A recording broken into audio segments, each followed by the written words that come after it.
I grew up watching my dad. He was my hero, teaching me what being a real man meant through his gruff voice and calloused hands. Now at 32, I find myself bankrolling my entire family. Mom, dad, both brothers, even my sister occasionally.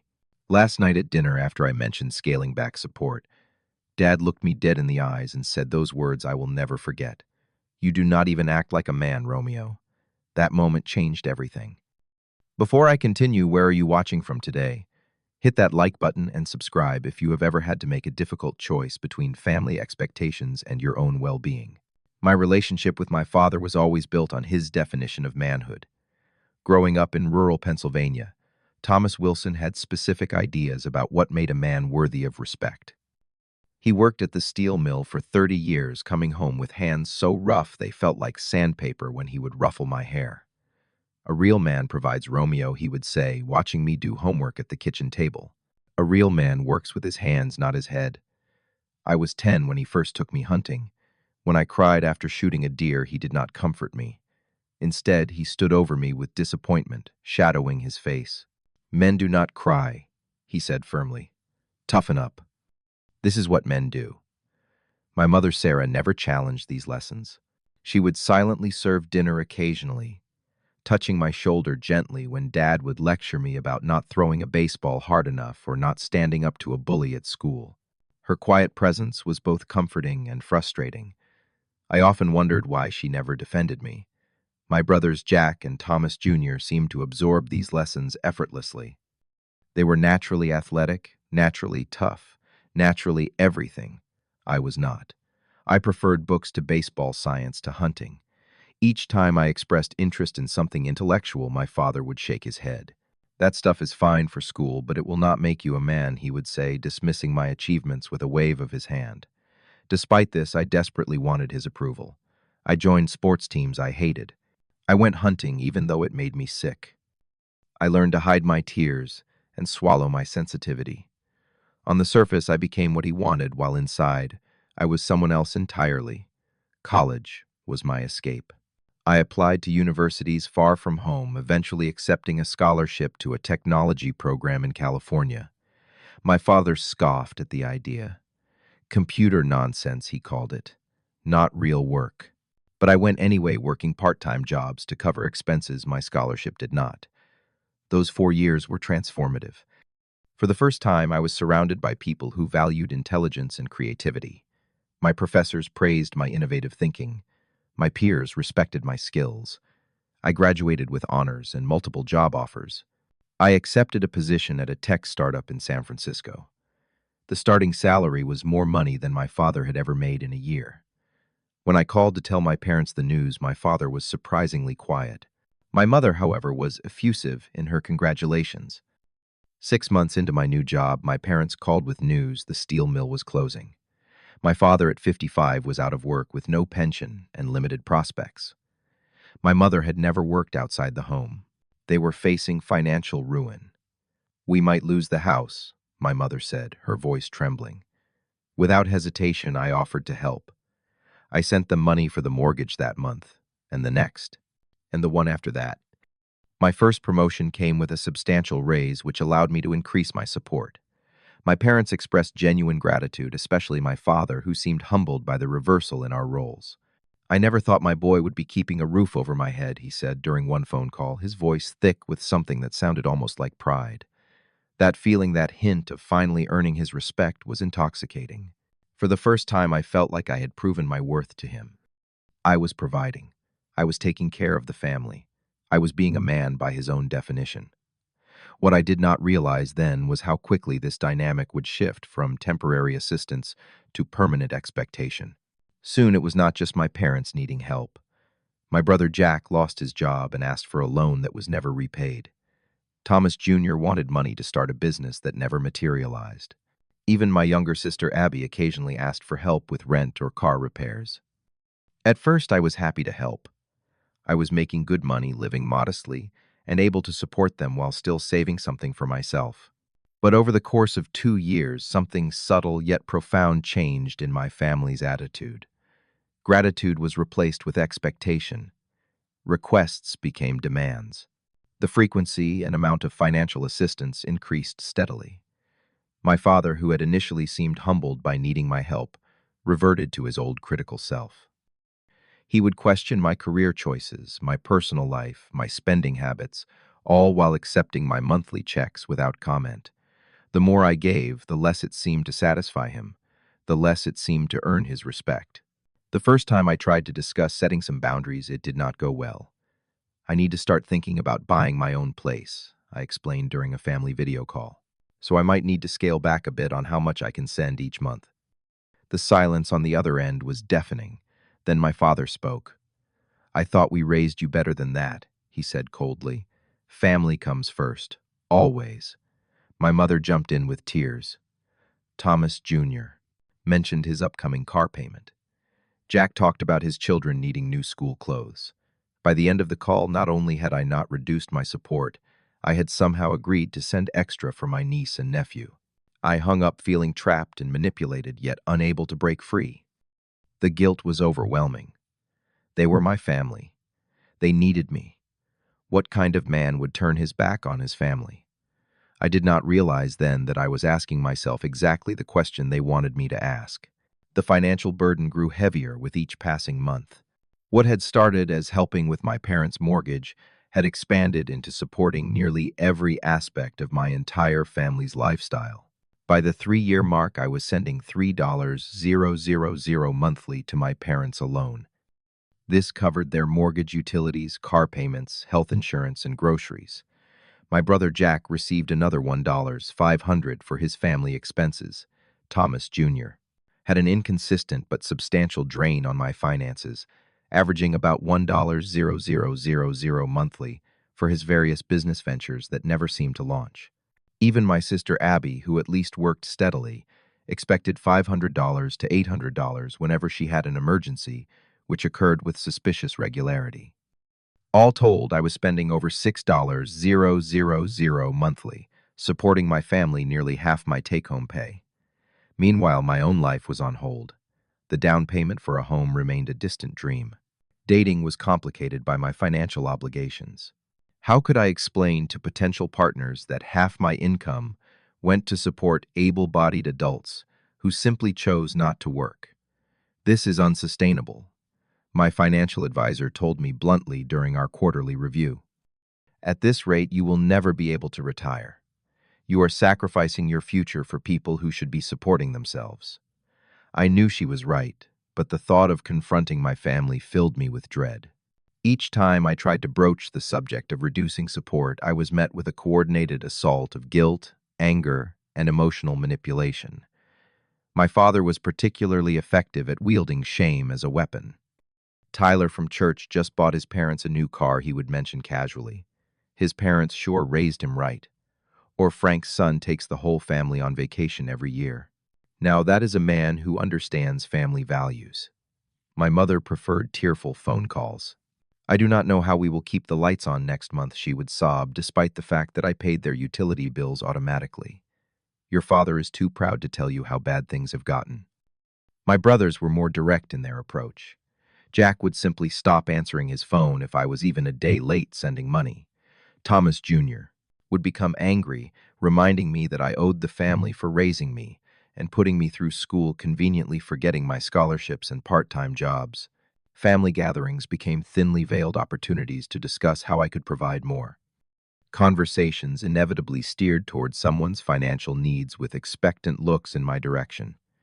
If I changed the subject, I was not listening to their problems.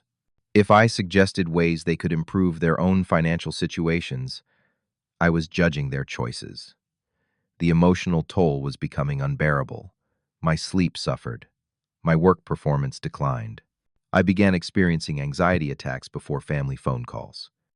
The persistent stress affected my physical health, manifesting in frequent headaches and digestive issues.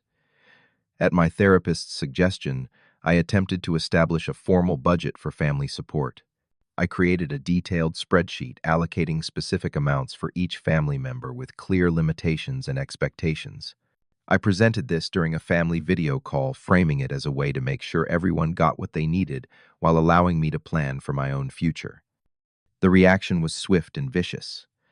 My father called me selfish and heartless. My mother cried. Jack accused me of bean-counting family support. Thomas Jr. simply hung up. Only Abby remained silent, watching the family drama unfold with an unreadable expression.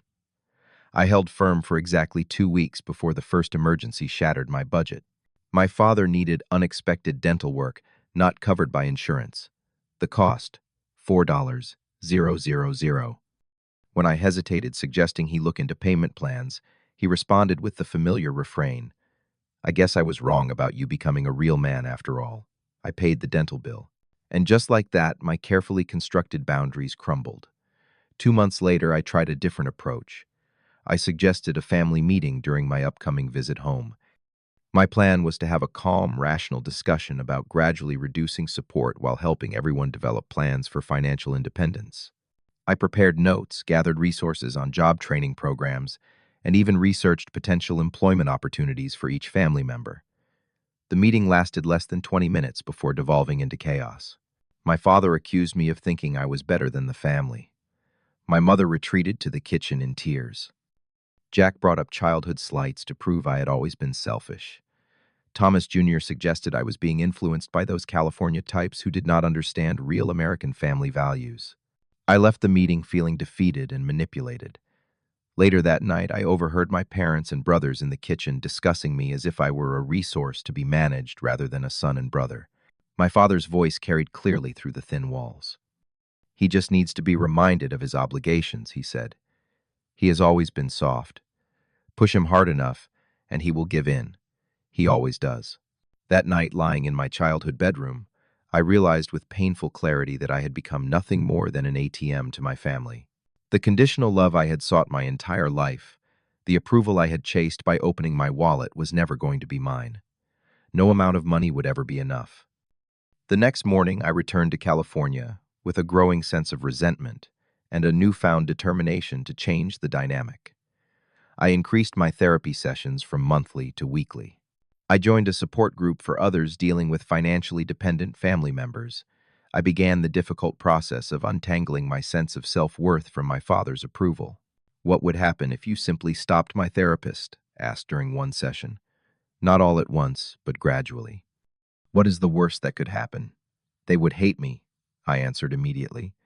"They would say I abandoned them." "And would that be true? Would you be abandoning them or simply expecting adults to take care of themselves?" I had no answer. For the first time, I began to consider the possibility that setting boundaries was not selfish, but necessary, not just for my financial health, but for my very survival. The breaking point came during my next visit home 6 months after the failed family meeting. It was Thanksgiving, and I had flown in from California with a clear intention I would announce a gradual reduction in financial support beginning in January. I had rehearsed my speech, prepared for emotional manipulation, and steeled myself for conflict. The house looked different somehow.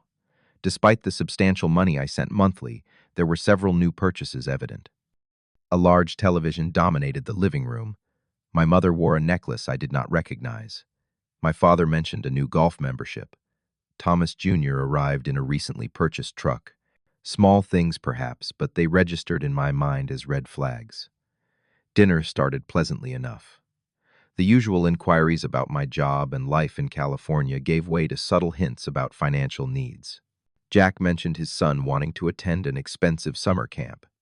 My mother talked about renovating the kitchen. Thomas Jr. described a new business idea requiring investors. I nodded and deflected, waiting for the right moment to have the necessary conversation. After dessert, as coffee was being served, I took a deep breath. "I need to talk to you all about something important," I began. "The level of financial support I have been providing is not sustainable long term. Starting in January, I will need to gradually reduce the monthly amounts." The silence that followed was absolute. 5 pairs of eyes stared at me with expressions ranging from shock to anger. My father set down his coffee cup with deliberate slowness.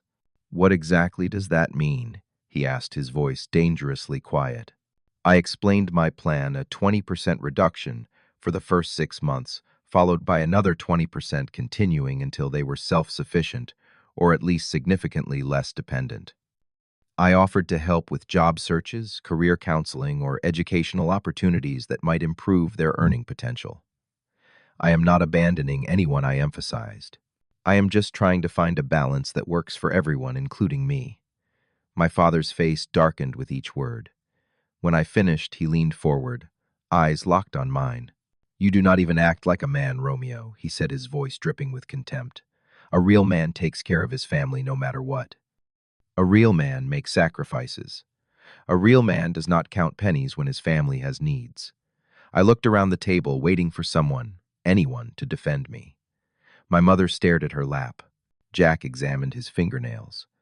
Thomas Jr. nodded slightly in agreement with our father. Only Abby met my gaze, her expression complicated but silent. In that moment of unified abandonment, something crystallized within me.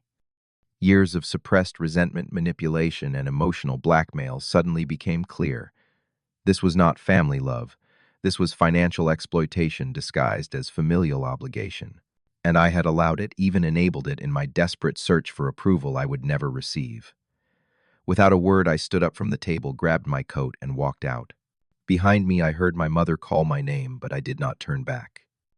In my rental car, I sat for several minutes, hands shaking on the steering wheel, waiting for someone to come after me. No one did. That night in my hotel room, my phone exploded with messages and calls. My mother begged me to come back, saying my father did not mean it. My father texted that I was overreacting. Jack reminded me that his son's tuition payment was due soon. Thomas Jr. called me selfish and ungrateful. Only Abby sent a single message: "Do what you need to do. I understand." The next morning, I called my financial advisor and my therapist. With their guidance, I developed a 3-month exit plan from my financial obligations to my family. Not an immediate cutoff, which felt too cruel even now, but a clear, structured withdrawal of support with a definite endpoint. I returned to California without seeing my family again. Over the next few weeks, I worked with my financial advisor to create a formal document outlining the termination of financial support. I sent copies to each family member by certified mail, along with a letter explaining my decision in calm, clear terms. The response was immediate and overwhelming. My parents and brothers demanded a meeting. After consulting with my therapist, I agreed, but insisted it take place at my apartment in San Francisco rather than on their territory. Surprisingly, they agreed, flying out on tickets. I purchased one last act of financial support. The day of the meeting, my apartment felt small, with 5 angry family members crowded into my living room.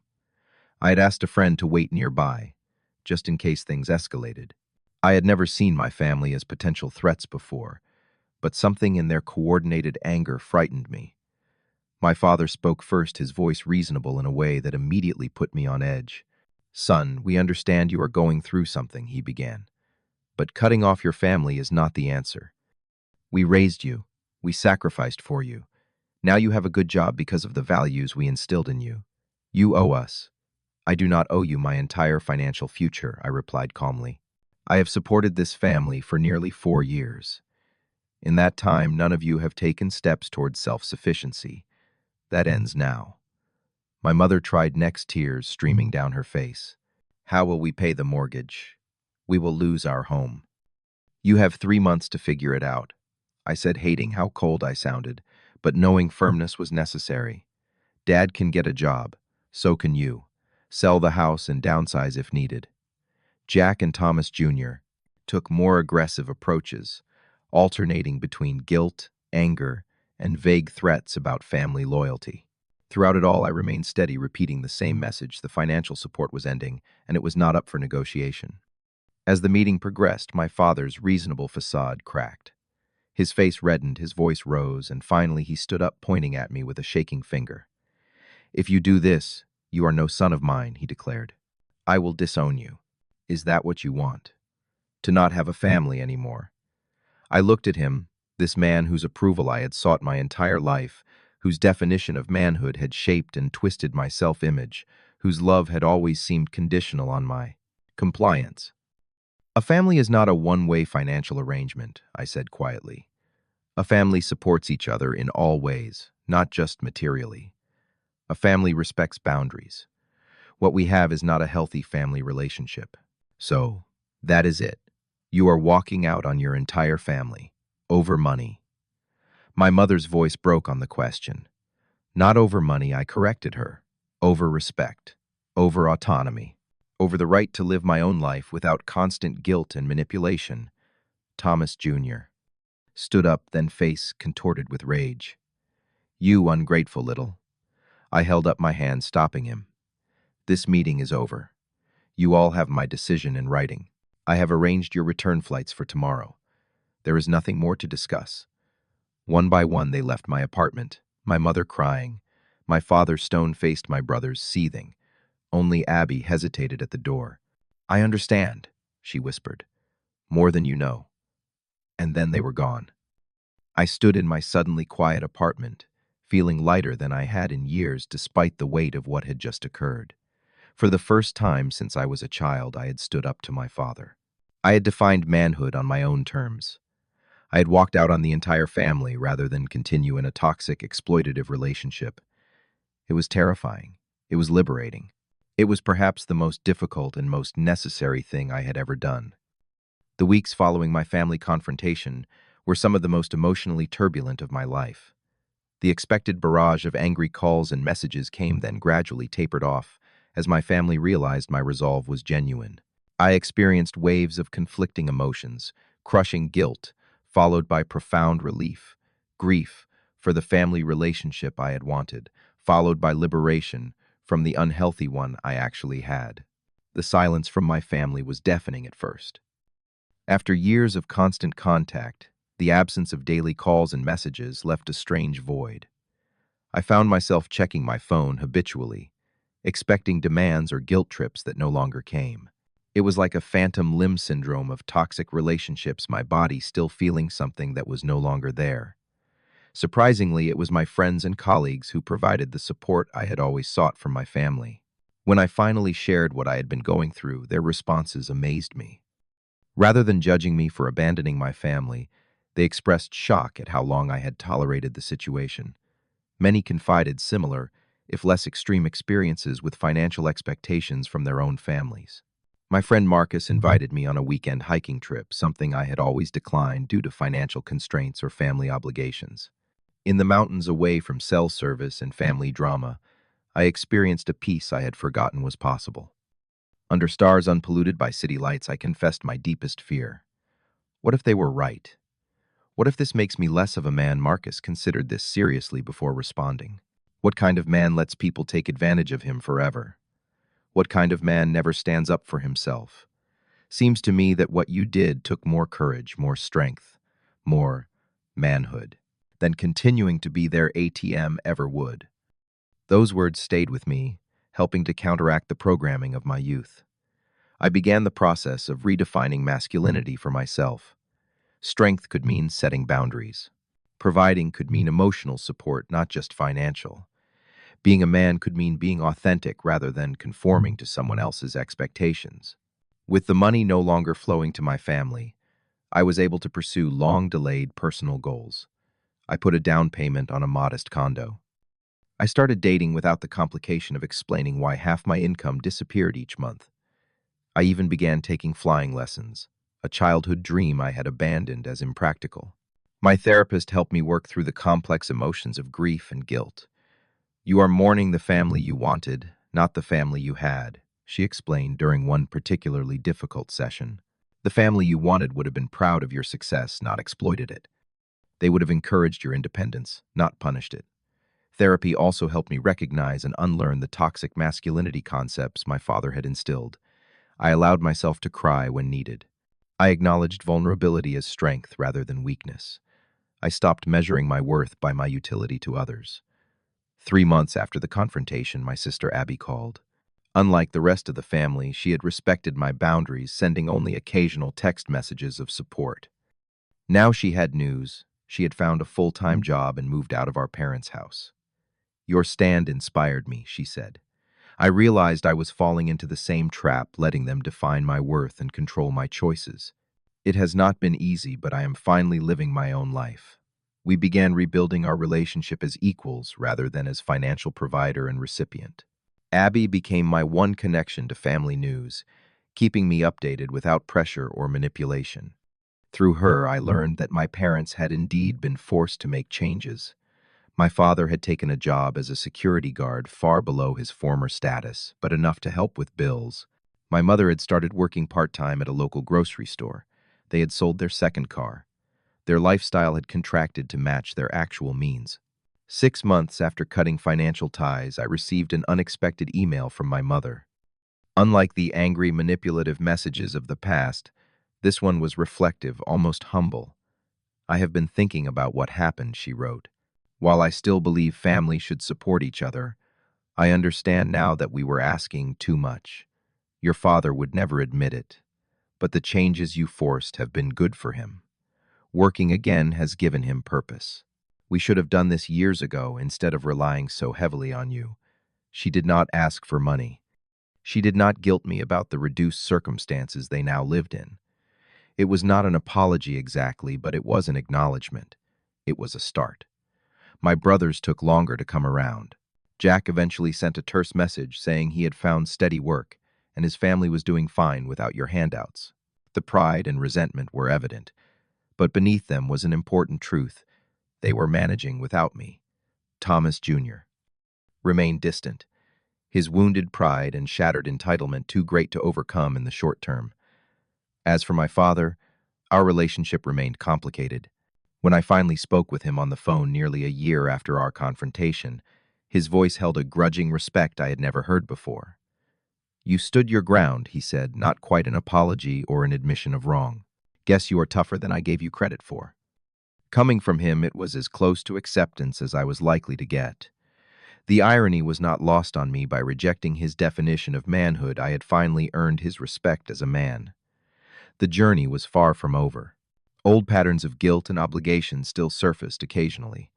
Family gatherings remained complicated when they happened at all.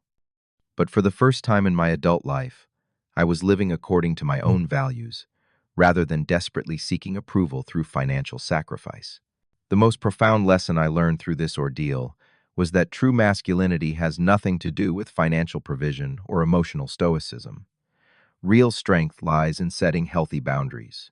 Real courage is standing up for yourself even when those who should support you do not. Real love is never transactional. Sometimes being a man, being a human, means walking away from toxic relationships even with family. Sometimes it means choosing yourself not out of selfishness but out of self-respect and a commitment to break unhealthy cycles.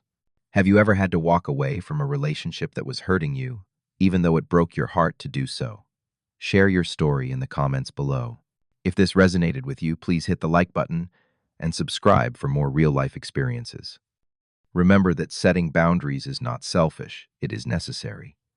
Thank you for listening to my story, and I hope it helps you find the courage to create the life you deserve.